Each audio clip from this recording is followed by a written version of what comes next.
Our adventure continues in the land of Zashutan, following a grueling battle fought just before the break of dawn.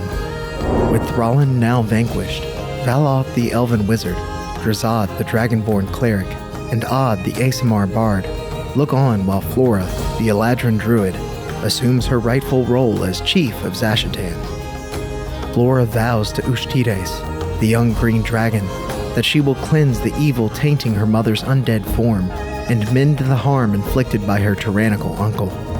A splendid coronation unfolds before the party takes its leave of Torvosa, entrusting their ally, Luma Krell, with leading the tribes. Guided by Drazad's vision, received during their battle against the Ashen, the adventurers now turn towards Froidan, the dwarven homeland, seeking a means to vanquish the malevolent obsidian dragon. They suspect that the dwarves' cherished mithril ore may provide the crucial key. As they journey, they maintain magical correspondence with numerous allies throughout Roria from the relative comfort of their flying vessel, and employ legend lore to glean more knowledge of Dekarin, the Ashen. Through this arcane insight, they discover that Dekarin was once an elf from the Land of Mist, exiled by his own people for his attempt to misuse the life force of the dead. Dekarin and his followers never abandoned this ambition, and long ago forged alliances with the giants of southern Roria. He graciously instructed them in channeling ancestral power through Umbric runes, yet this generosity concealed a great deception. Dekarin bound their souls for his own magic, and over time, the once vast green land withered beneath his curse, and wrath was born. His strength swelled further as what is now modern-day Zealous continued to shrivel into desolation. Yet his thirst for power remained unquenched. Now known as the Ashen, he founded a society on the Isle of Vidnica, west of the wrath-choked wasteland. But at last, his ambitions surpassed their limits. In a bid for immortality, Dekarin vanished, his soul torn asunder by the vengeful spirits of wrath whom he'd tormented for so long. By every historical record, the world should have been freed from his scourge thereafter. Yet the legend lore spell offered no mention of the Ashen's resurrection, which the adventurers had beheld with their own eyes. Suddenly, Valoth recalls a crucial piece of information from weeks prior. Caranton, the amethyst dragon Valoth once served, had sensed an intrusion from another reality, piercing into their own. Through his incomplete resurrection spell, Elwind had seemingly drawn forth an alternate Dekarin, one who never failed in pursuing eternal life. Overpowered by this godlike entity, Elwind's designs were usurped by the Ashen. The obsidian weapons, once fashioned from the bones of the great evil dragon Viralmarak to spread Elwind's vile sorcery, now served Dekarin. The very same bones that lay within the undead form of Erethisa. At the mention of Viralmarak, a long-buried memory stirs within Drazad. He remembers that distant day, years past, when he departed his impoverished family on Caldric's cold streets.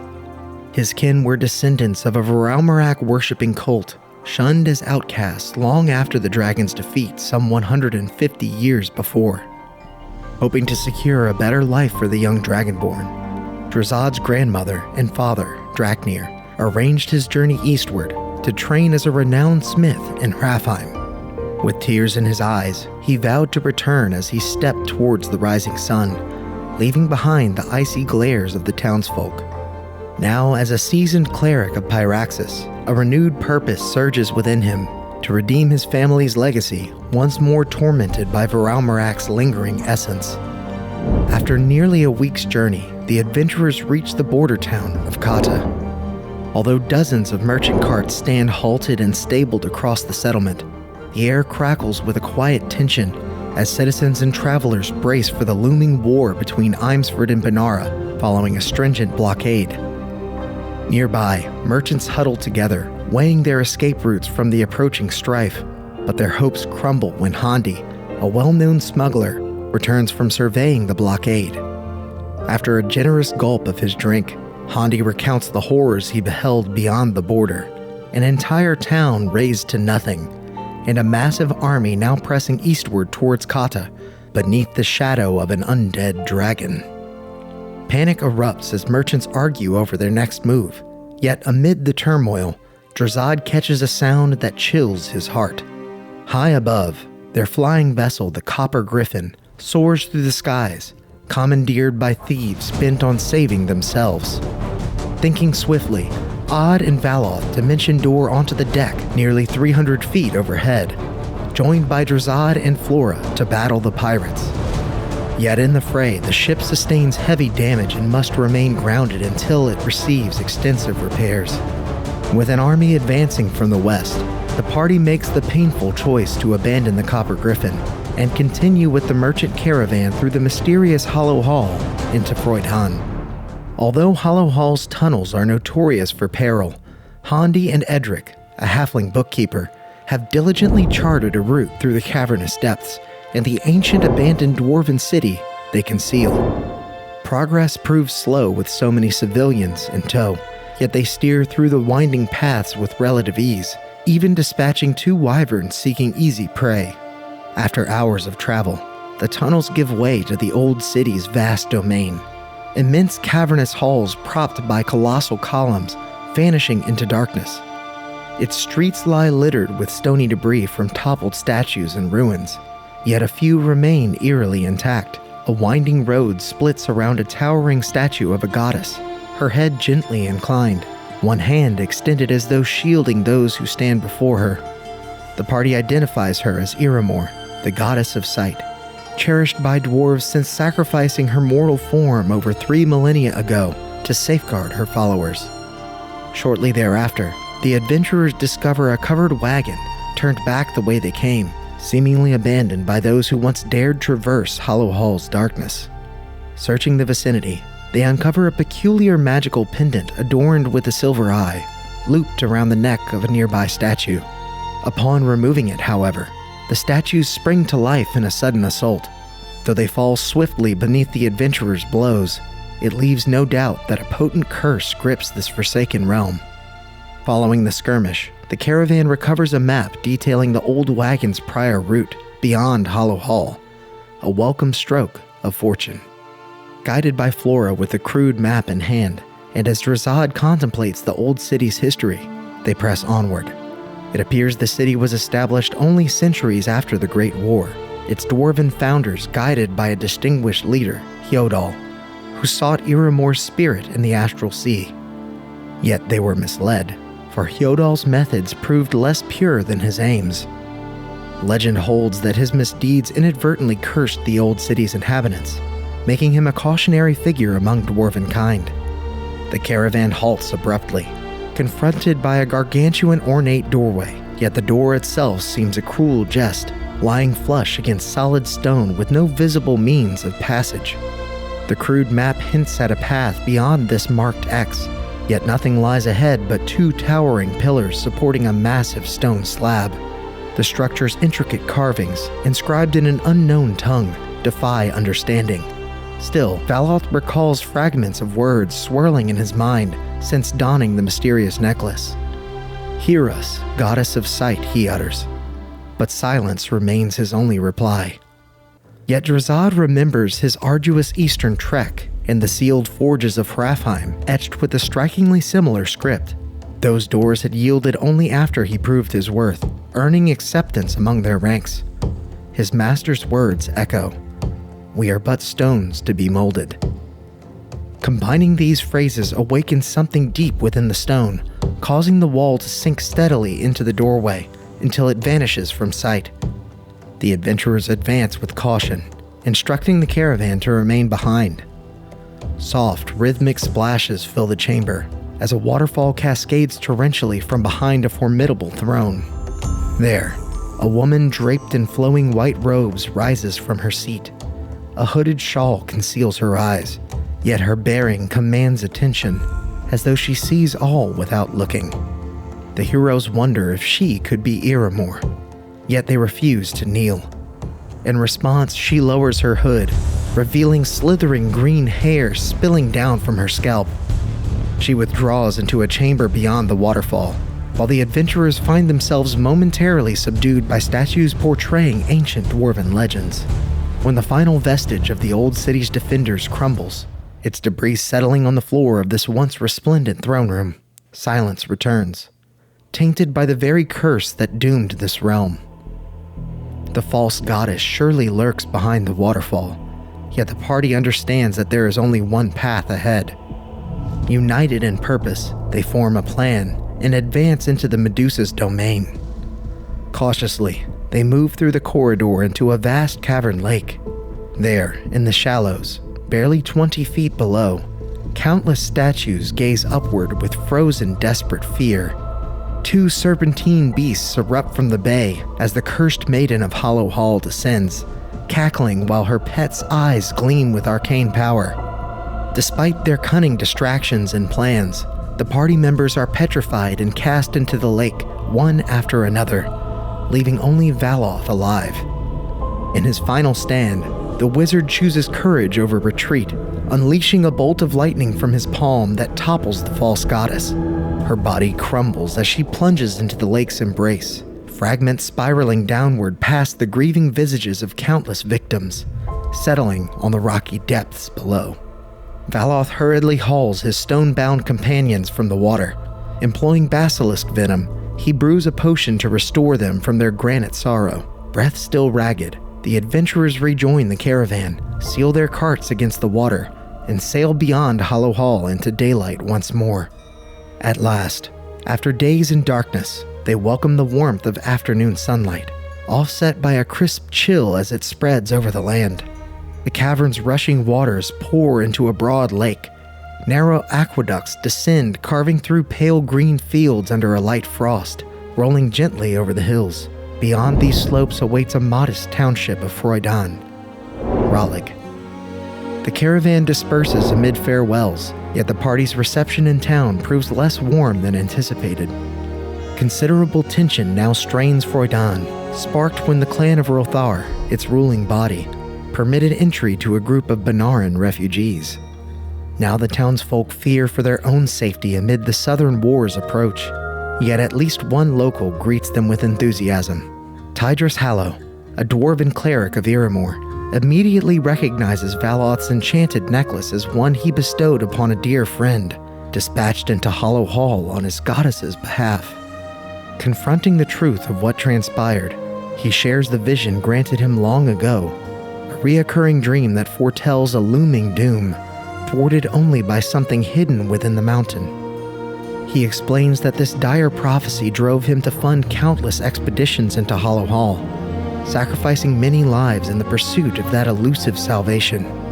Before he can continue, a minotaur disrupts the quiet moment, hoisting Tidris into the air, his feet left dangling.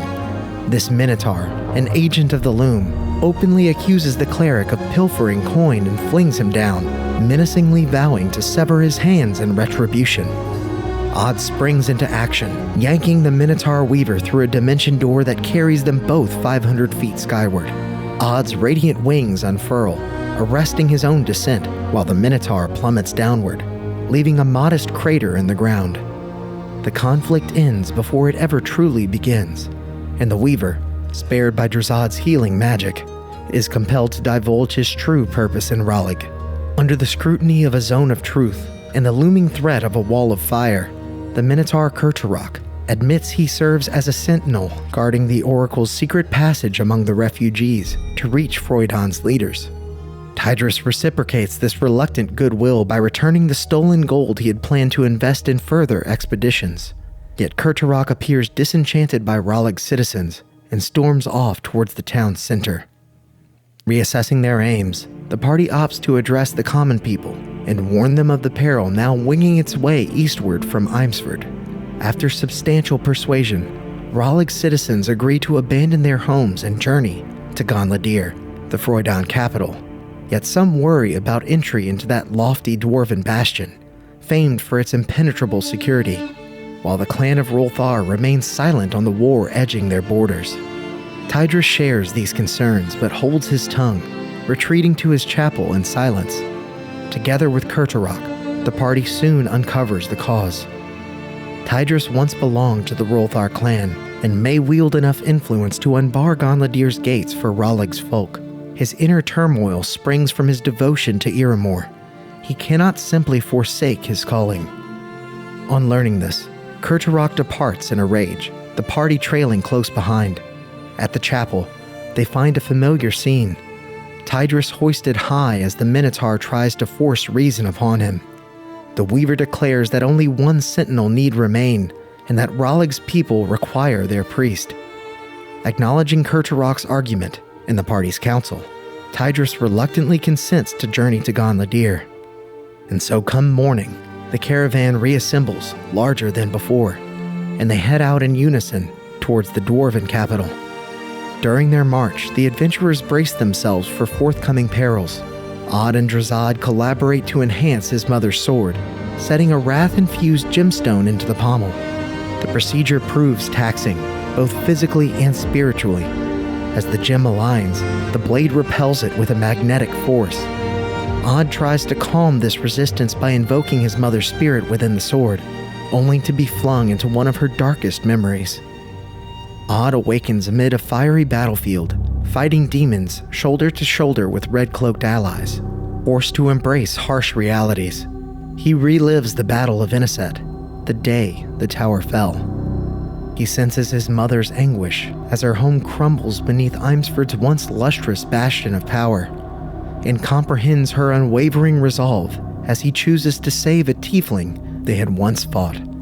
Balancing Imsford's sun-touched blade against Zealous's wrathful spirits achieves a delicate union of opposing forces. In that moment, Odd grasps the true meaning behind his mother's plea to redeem her sword. With this lesson etched in memory, the caravan finally reaches the doorstep of Freudon's stronghold. A patchwork township sprawls stubbornly across the mountainside, hardy and vibrant, despite the unforgiving terrain. Merchants, smiths, and traders dwell here in rough tents and time-worn huts, forever bound to the grandeur they can see, but never touch. By the grace of Tidris's name, his plea grants the party a chance to prove themselves, and they gain entry to the city as each stone of the wall pivots and folds inwards with a fluid grace. Passing the final barrier, Gonladir's pale splendor unfolds like a paradise carved by ancient hands. Hidden in this sheltered valley, manicured greenery drapes elegantly over gleaming white metalwork, while lofty terraces display carvings of heroes and legends from bygone eras. Amid this panorama, a single figure steps forward. Luciana, once their foe, now reveals herself as an ally to their cause. She speaks earnestly, confessing that her time in Ardinia taught her that she once fought for the wrong side. Now she intends to guide them to the Oracle of Benara, enabling them to unite against the Ashen before all hope is lost. The adventurers proceed warily, but agree to follow her, leaving the rest of the caravan to its own affairs. Luciana guides them to a forgotten garden dedicated to Freudon's legends, where the Oracle waits under the vigilant gaze of 2 of the 9 Rolthar clan members. Though the Oracle's appearance is largely unremarkable, she bears herself with quiet prestige, and each spoken word carries a significant weight. While explaining her choice to forsake her homeland and guide her people to safety in neighboring territories, she secretly weaves a message into the adventurers' minds. The Rolthar clan is split. 4 align with Imsford, 4 favor Benara. The deciding vote rests with the High Forge Master Durant, who toils deep within Gonladir's mithril mines, ignoring all summons to surface. She elaborates that an unseen evil stirs within the city, as though one Rolthar member has unwittingly abetted the foe, permitting a shadowy force to slip into the mines. Thus she entrusts the adventurers with a covert mission to unearth this evil, locate Durant, and spare Gonladir from its own undoing. Though not eager to follow the Oracle's advice, her logic is ineffable, prompting the party to seek out Gonladir's archives for knowledge of Freudon's past, the Rolthar clan, and the mithril ore that might prove vital against the Ashen. In the expansive library, they discover that giants once dwelled in the Pale Halls ages past, long before Gonladir's founding, and that Drazad's god Pyraxis was counted among them. Before being so exalted, this famed artificer wrought not only weapons and armor, but living flesh and bone. The giants, so the legend says, fashioned every form of life in Roria and so Lem at large. Aspiring to surpass his predecessors, Pyraxis channeled his ambition into an unrivaled creation. Yet his investment tainted the metal, rendering it ill-tempered and full of scorn, birthing Viralmarak. Striving for redemption, the giant poured his sorrow and virtue into another creation, this time wrought from ice rather than flame. Rumor holds that the mithril veins in the pale halls amount to mere slag left by the forging of that righteous weapon. Not long after, it is believed that the giants sailed eastward, leaving behind the realm of their past works, untainted by any future folly. As these legends align with Drazad's own past, Odd stumbles upon a surprising find in the archive, a tale penned by his own mother. The tale of the Silver Fang recounts one of her most celebrated quests, predating Odd's birth, wherein she and her companions slew Viralmarak and drew an icy blade from the fallen dragon's chest. It would appear that she once knew the weapon's whereabouts, but that secret has long been lost to time. Armed with these revelations, the party seeks out several Rolthar members, managing to sway Valeron Rolthar, the elven diplomat, once inclined towards Eimsford. With Froidan's allegiance no longer deadlocked, the adventurers take a much-needed rest before venturing into the mithril mines to locate Durant. At dawn, Drazad readies himself for the Argent Crucible's forge fires, since only proven smiths may enter Gonladir's subterranean half. Yet he's startled to find an inn patron collapsed over a table, overdosed on a potent hallucinogen called Ta'ava. The party saves the dwarven man, Greldor, who promptly berates them for interfering. When they press him, the now sobering dwarf admits he sought to erase a memory of something he deeply regretted witnessing. In a lengthy confession, Greldor reveals his role in a smuggling ring run by a Rolthar member inside Gonladir. Within this organization, invisible couriers slip contraband through the gates whenever outsiders gain entry. But when he awaited a shipment alongside the Benaran refugees days ago, he witnessed something else entirely. A vile creature, moving on all fours and bearing gravestones upon its back, slipped in unseen by all but Greldor. The party deduces that Nergath, the giant they once faced in Inniset, has somehow returned and now prowls the city or the mithril mines beneath it. Bearing their unease, they proceed to the Argent Crucible, where they must pass a righteous trial to gain entry. A small crowd gathers at the Pale Hall's base, murmuring softly. A lone half-orc stands before a glittering cliffside, clutching a painstakingly crafted warhammer. He inhales deeply, strikes the stone, and a pure resonant tone rings out like the song of a tuning fork. The crowd collectively holds its breath, yet the mountain remains unmoved and unyielding. The smith lowers his gaze and withdraws in silence.